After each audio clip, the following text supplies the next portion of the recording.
നമസ്കാരം. തുടർച്ചയായി 2 തവണ അധികാരത്തിൽ വന്നതിന് ശേഷവും കഴിഞ്ഞ 10 വർഷമായി വളരെ അനുകൂലമായി മാത്രം സംസാരിക്കത്തക്ക തരത്തിൽ മുഖ്യധാരാ മാധ്യമ ലോകമാകെ തന്റെ ചൊൽപ്പടിയിൽ നിലയുറപ്പിച്ചിട്ടും സർക്കാരിന്റെ നേട്ടം പറഞ്ഞ് വോട്ട് തേടുന്നതിന് പകരം നിസ്സാര രാഷ്ട്രീയം തന്റെ പ്രധാന പ്രചാരണ വിഷയമായി തെരഞ്ഞെടുക്കുന്ന ഒരു നേതാവിനെ രാജ്യം മുഖാമുഖം കാണുന്ന സാഹചര്യമാണ് 2 ഘട്ടം പിന്നിട്ടപ്പോൾ കാണാൻ കഴിയുന്നത്. ഒരുപക്ഷെ നടന്നുകൊണ്ടിരിക്കുന്ന ലോക്സഭാ തെരഞ്ഞെടുപ്പിലെ ഏറ്റവും വിചിത്രമായ കാര്യം വമ്പിച്ച പ്രതീക്ഷയുമായി കളത്തിലിറങ്ങിയ ബി.ജെ.പി. മണ്ണിലിറങ്ങി വോട്ട് തേടിയപ്പോൾ ഉണ്ടായ തിരിച്ചടികളുടെ പശ്ചാത്തലത്തിൽ അവരുടെ പ്ലാൻ എ ഉപേക്ഷിച്ചു എന്നാണ്. ഭരണകക്ഷിയായ ഭാരതീയ ജനതാ പാർട്ടിക്ക് എവിടെയോ ഒരു ഊർജ്ജ ശോഷണം സംഭവിച്ചതിന്റെ ഭാഗമായി വർഗീയ ധ്രുവീകരണത്തിൽ ഊന്നിയുള്ള ഒരു പ്ലാൻ ബി പ്രാവർത്തികമാക്കാൻ നരേന്ദ്രമോദി തന്നെ നേരിട്ടിറങ്ങുന്ന കാഴ്ചയാണ് ഇപ്പോൾ കാണുന്നത്. തീർച്ചയായും രാജ്യത്തെ ഏറ്റവും വലിയ സംസ്ഥാനമായ ഉത്തർപ്രദേശിൽ 80 എംപിമാരെ തെരഞ്ഞെടുക്കുന്ന സംസ്ഥാനത്ത് ആദ്യ 2 ഘട്ടങ്ങളിൽ ബി.ജെ.പിയുടെ കാവിപ്പാളയത്തെ അലസതയും ആഗ്രഹിക്കാത്ത നിരാശയും ബാധിച്ചുവെന്നാണ് സൂക്ഷ്മ നിരീക്ഷകർ പറയുന്നത്. 2019 പൊതു തെരഞ്ഞെടുപ്പിനെ അപേക്ഷിച്ച് ഇത്തവണ വോട്ടർമാരുടെ ഉത്സാഹവും പോളിംഗ് ശതമാനവും വളരെ കുറവായതിനാൽ വരുന്ന നിരീക്ഷണമാണത്.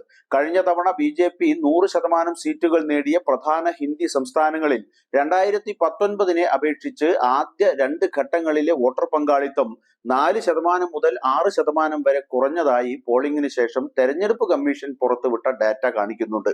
2019 ഹിന്ദി ബെൽറ്റിലെ ഗംഭീരമായ വിജയം രാജ്യവ്യാപകമായി 200 സീറ്റുകളിൽ 90% നേടുന്നതിന് ബി.ജെ.പിയെ സഹായിച്ചു.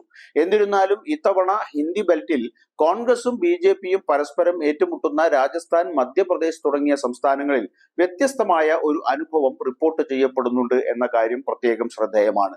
യു.പി., ബീഹാർ, ഡൽഹി എന്നിവിടങ്ങളിൽ പ്രതിപക്ഷ ഇന്ത്യൻ സഖ്യം ബി.ജെ.പിയുടെ വെല്ലുവിളിയെ സമർത്ഥമായി നേരിടുന്നുവെന്നാണ് വിലയിരുത്തൽ. രാഹുൽ ഗാന്ധി ജോഡോ ന്യായ് യാത്രകളിൽ നിരന്തരം ഉയർത്തിയ ജനകീയ പ്രശ്നങ്ങളായ തൊഴിലില്ലായ്മ, ഉയർന്ന ജീവിത ചെലവ് എന്നിവയുമായി ബന്ധപ്പെട്ട കാര്യങ്ങൾ, വിവിധ സംസ്ഥാനങ്ങളിലെ പ്രാദേശിക പ്രശ്നങ്ങൾ, സർക്കാർ ജോലികൾക്കുള്ള പരീക്ഷകൾ റദ്ദാക്കൽ, റിക്രൂട്ട്മെന്റുകൾക്കുള്ള കരസേനയുടെ കാലാവധി വെട്ടിക്കുറിച്ചത്, ചെലവ് കൂടുന്നതിനനുസരിച്ച് കാർഷിക വരുമാനം കുറയുന്നത് എന്നിവ പോലുള്ള പ്രധാന പ്രശ്നങ്ങളാണ് ഇപ്പോൾ തെരഞ്ഞെടുപ്പ് ചർച്ചകളെ നയിക്കുന്നത്.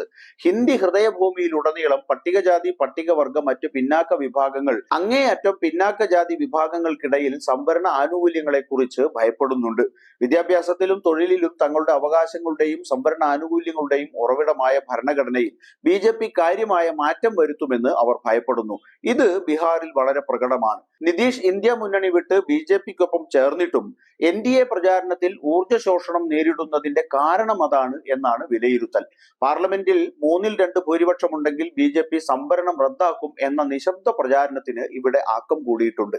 ഭരണഘടനയെക്കുറിച്ചുള്ള സന്ദേശത്തിന്റെ വെളിച്ചത്തിൽ പ്രധാനമന്ത്രി നരേന്ദ്രമോദി, കേന്ദ്ര ആഭ്യന്തരമന്ത്രി അമിത്ഷാ, പ്രതിരോധ മന്ത്രി രാജ്നാഥ് സിംഗ്, ബി.ജെ.പി. അധ്യക്ഷൻ ജെ.പി. നദ്ദ, ആർ.എസ്.എസ്. മേധാവി മോഹൻ ഭാഗവത് എന്നിവർ ഇപ്പോൾ യോജിച്ച് ഈ പ്രചാരണത്തെ പ്രതിരോധിക്കാൻ ഇറങ്ങിയതിന്റെ കാരണവും മറ്റൊന്നല്ല. 2019 ലോക്സഭാ തെരഞ്ഞെടുപ്പിൽ ബി.ജെ.പി. ദളിത് വോട്ടിന്റെ 47% നേടിയിരുന്നു. 2009 അപേക്ഷിച്ച് വൻ കുതിച്ചുചാട്ടമാണ് അന്ന് രേഖപ്പെടുത്തപ്പെട്ടത്.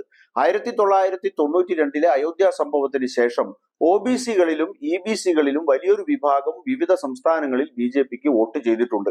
അവർ ഇത്തവണ കൈവിടുമെന്ന ആശങ്കയകറ്റാൻ ബി.ജെ.പി. എല്ലാ ശ്രമങ്ങളും നടത്തുന്നതിൽ അതിശയിക്കാനുമില്ല. എങ്ങനെയൊക്കെ കിണഞ്ഞു ശ്രമിച്ചാലും ബി.ജെ.പിക്ക് അതിന്റെ ഏറ്റവും നിർണായകമായ സ്വാധീന മേഖലയിൽ നിന്ന് വലിയൊരു വിഭാഗം സീറ്റുകൾ നഷ്ടപ്പെടാൻ സാധ്യതയുണ്ടെന്നും ആ നഷ്ടം ഹിന്ദി ബെൽറ്റിന് പുറത്തുനിന്ന് നികത്താൻ കഴിയില്ലെന്നുമുള്ള അഭ്യൂഹം ശക്തിപ്പെടുകയാണ്. ഒരു കാര്യം വ്യക്തമാണ്, വർദ്ധിച്ചു വരുന്ന വേനൽക്കാല താപനിലയാണ് ബി.ജെ.പിയുടെ വോട്ടർമാരെ പിന്തിരിപ്പിച്ചതെന്ന് സങ്കല്പിക്കുന്നത് ബുദ്ധിശൂന്യമായിരിക്കും. ഇതിനിടെ ആദ്യ 2 ഘട്ടങ്ങളിലെ പോളിംഗ് ഡാറ്റ വൈകി പ്രസിദ്ധീകരിച്ചത് സംബന്ധിച്ച് പൊതുജനങ്ങൾക്കിടയിലും രാഷ്ട്രീയ സർക്കിളുകളിലും അസ്വാരസ്യം തുടരുകയാണ്. തെരഞ്ഞെടുപ്പ് കമ്മീഷന്റെ ഘടന നിർണ്ണയിക്കുന്നതിനുള്ള പാനലിന്റെ നിയമനവുമായി ബന്ധപ്പെട്ട് കഴിഞ്ഞ നവംബറിൽ നിയമനത്തിൽ വന്ന മാറ്റത്തിന് ശേഷം സർക്കാർ തെരഞ്ഞെടുപ്പ് കമ്മീഷനെ നാമനിർദ്ദേശം ചെയ്യുന്ന രീതി വന്നത് ഈ അസ്വസ്ഥതയ്ക്ക് ആക്കം കൂട്ടുന്നുണ്ട്. തെരഞ്ഞെടുപ്പ് കമ്മീഷൻ തന്നെ സംശയാസ്പദമായ സാഹചര്യത്തിൽ നിൽക്കുമ്പോൾ അതിന്റെ പ്രവർത്തനങ്ങൾ എങ്ങനെ സംശയത്തിന്റെ വക്കീലാകില്ല എന്ന ചോദ്യമാണ് രാഷ്ട്രീയ നിരീക്ഷകർ ഉയർത്തുന്നത്. ഖേദകരമെന്ന് പറയട്ടെ, തെരഞ്ഞെടുപ്പ് പ്രസംഗങ്ങളിലെ പ്രധാനമന്ത്രിയുടെ വർഗീയ പരാമർശങ്ങൾ അനിയന്ത്രിതമായി അനുവദിക്കുന്നത് പോലുള്ള നിരവധി വിഷയങ്ങൾ കണക്കിലെടുക്കുമ്പോൾ ടി.എൻ. ശേഷന്റെയും ജെ.എം. ലിങ്ഡോയുടെയും കാലത്ത് കമ്മീഷനുണ്ടായിരുന്ന മഹത്വം ഇന്ന് പലരും ഓർക്കുന്നത് തികച്ചും സ്വാഭാവികം മാത്രം.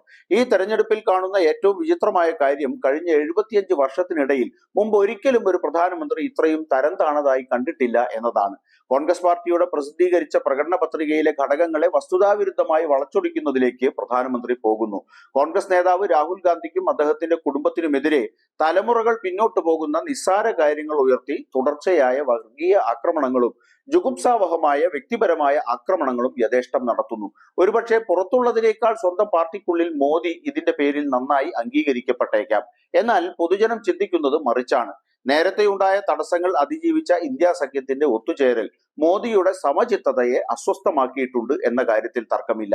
കഴിഞ്ഞ 2 തെരഞ്ഞെടുപ്പുകളിലും ഇതായിരുന്നില്ല സ്ഥിതി. തുടർച്ചയായി 2 തവണ അധികാരത്തിൽ വന്നതിന് ശേഷവും കഴിഞ്ഞ 10 വർഷമായി അത്യന്തം അനുകൂലമായ ഒരു മുഖ്യധാരാ മാധ്യമ സാഹചര്യം കൈപ്പിടിയിലിരുന്നിട്ടും തന്റെ സർക്കാരിന്റെ നേട്ടങ്ങൾ മുന്നോട്ട് വെച്ച് വോട്ട് തേടുന്നതിനു പകരം നിസ്സാര രാഷ്ട്രീയം തന്റെ പ്രധാന പ്രചാരണ സാമഗ്രിയായി തെരഞ്ഞെടുക്കുന്ന ഒരു നേതാവിനെ രാജ്യം മുഖാമുഖം കാണുകയാണ്. ജനാധിപത്യ ഭരണത്തിന്റെയും ജനാധിപത്യ രാജ്യങ്ങളിലെ പാരമ്പര്യത്തിന്റെയും മഹാത്മ്യം അവകാശപ്പെടുന്ന ഒരു രാജ്യത്ത് പ്രധാന ഭരണാധികാരിയുടെ ഈ നിലവാര തകർച്ച ജനങ്ങൾ തിരിച്ചറിയാതിരിക്കില്ല എന്നത് ഉറപ്പാണ്.